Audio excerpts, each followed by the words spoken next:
और ये दास 7 सितंबर 1971 को पूरा 20 वर्ष का हो चुका था।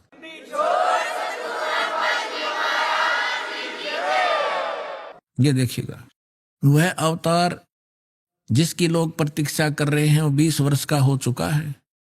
यदि उसका पता बता दूं तो लोग पीछे पड़ जाएंगे।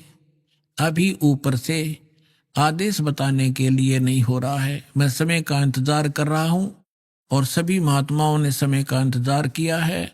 समय आते ही सबको सब कुछ मालूम हो जाएगा। ये 7 सितंबर 1971 को उसने भविष्यवाणी की। इस दास ने 2012 में एक, जैसा कि मीडिया उनके भी प्रवचन लिए हमारे भी लिए, दास ने इस वाणी को पढ़कर एक सत्संग किया था कि यदि इस तुलसीदास जी की आज बैटरी चार्ज हो, 1971 में इसकी बैटरी चार्ज थी, इसकी दिव्य दृष्टि काम करे थी, पुण्य इसके पास बहुत से ढेर सारे थे, इसने उनका नाश कर लिया गलत साधना करके। जैसे इन्वर्टर की बैटरी में पहले से संग्रह की हुई एनर्जी जब तक चलेगी वो चलेगी, यदि चार्जर नहीं लग रहा तो भी चलेगी, लेकिन वो एकदम खत्म होगी यदि चार्जर फेर नहीं लगाता, यानी सत साधना नहीं की। यही दशा इस महापुरुष की हुई। ये पुण्यात्मा था, इसने 1971 में इसकी दूरदृष्टि काम करे थी। इसने बिन की बिन बता दी कि वो उस महापुरुष, उसका जन्म हो चुका है और 7 सितंबर 1971 को 20 वर्ष का हो चुका है। लेकिन दास ने कहा कि यदि आज इसकी दिव्य दृष्टि काम करती है तो तुलसीदास जी बता दे अपने शिष्यों को कि जिसके बारे में मैंने 7 सितंबर 1971 को भविष्यवाणी की थी वो बरुवाला में आ रहा है, चले जाओ।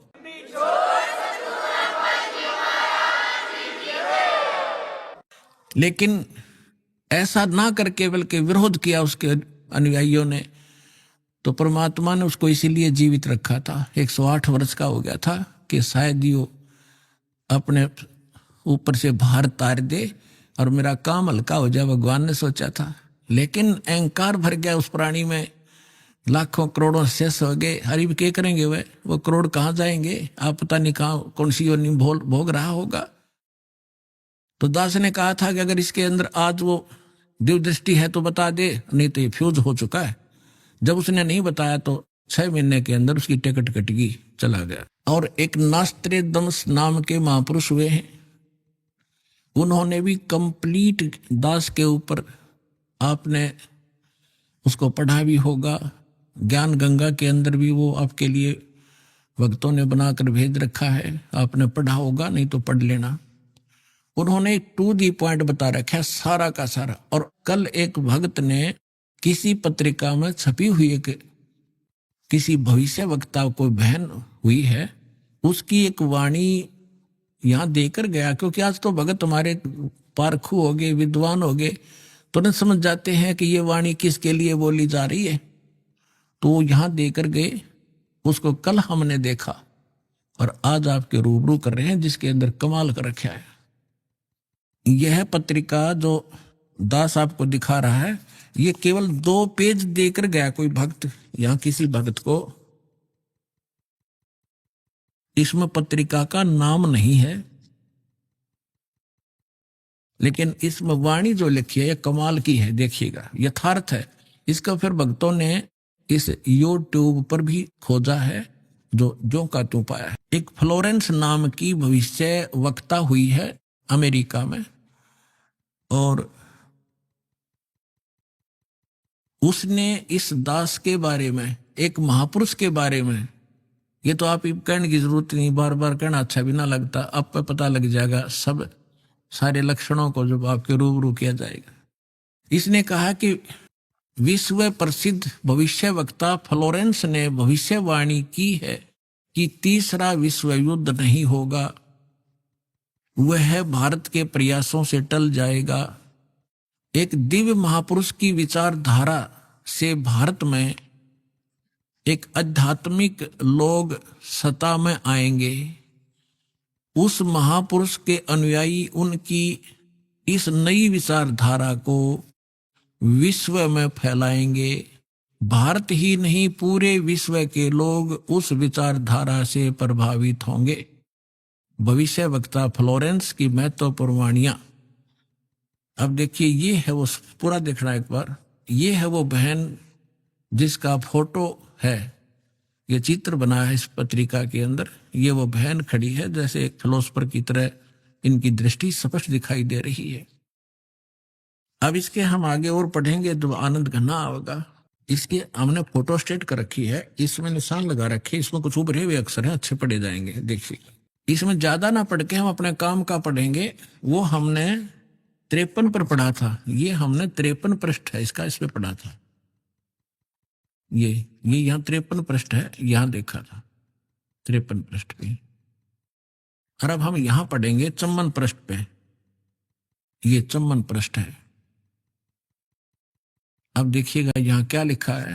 पहले उसने बताया कि इस प्रकार बहुत सी भविष्यवाणियां इसकी, इराक के राष्ट्रपति सद्दाम हुसैन ने अमेरिका से युद्ध किया, इस प्रकार की बहुत सी खतरा मंडला रहा था, टल गया।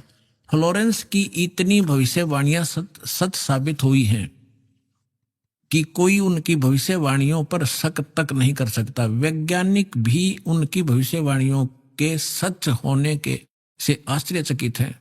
फ्लोरेंस ने अपनी भविष्यवाणी में कई बार भारत का जिक्र किया है। The fall of sensational culture नाम की अपनी पुस्तक में उन्होंने लिखा है, सन 2000 आते आते प्राकृतिक संतुलन भयावह रूप से बिगड़ेगा। यानी लोगों में दुराचार, रिश्वतखोर, हाहाकार, बेईमाना घर कर जाएगा। लोगों में आक्रोश का भावना प्रबल होगी, दुराचार पराकाष्ठा पर होगा। पश्चिम देशों के विलासितापूर्ण जीवन जीने वालों में निराशा, बेचैनी और अशांति होगी। अतृप्त अभिलाषाएं और जोर पकड़ेंगी, जिससे उनकी अपनी कटुता बढ़ेगी। चारों ओर हिंसा और बर्बरता का वातावरण होगा।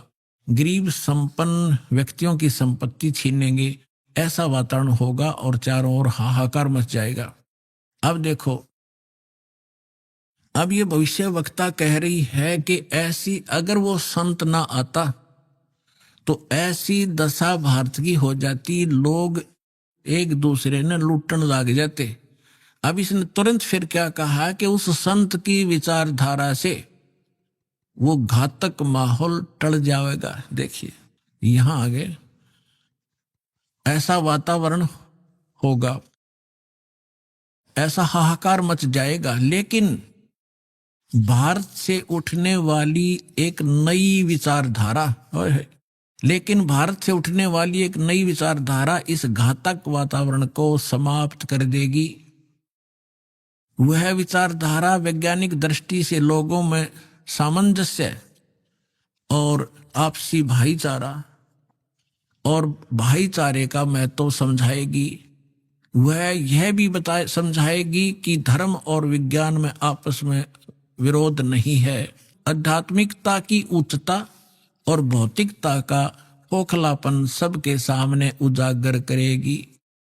अपने आत्माओं, ये तो चलो, इन भविष्य वक्ताओं का तो इतना काम समझ लो आप, जैसे परमात्मा ने विद्वान बना दिया, पृथ्वी और सूरज बना दी, सब नक्षत्र बना दिए, और समय अपने आप निर्धारित है कि इस समय 6:20 पर सूर्य उदय होगा। अगर कोई खगोल भगोल का ज्ञाता अब बता दे कि फलानी तारीख को 6:20 पर सूर्य उदय होगा, वो ना बताता तो भी उसी समय होना ही था वो, क्योंकि उस परमात्मा ने वो निर्धारित सिस्टम बना ही रखा है। तो ये ना बताते तो भी परमात्मा ने पहले बोल ही रखा है, निर्धारित दिन ठीक का धर रखा है, वो तो ये होना ही होना था। ये बता रहे हैं तो आपके लिए और ज्यादा गोल्डन चांस है। सभी पुण्यात्माओं ने देर नहीं करनी चाहिए। महापुरुष बार बार कोई झूठ बोल रहे हैं, परमात्मा ने कहा, सब संत कहें, और ये भविष्य वक्ता बताने लाग रहे जो इस देश से भी संबंधित नहीं थे, और फिर भी नहीं समझोगे तो कति बालक हो तुम, तो बुद्धि ही नहीं दी फिर आपको। जैसे दास बहुत बार आपको समझाते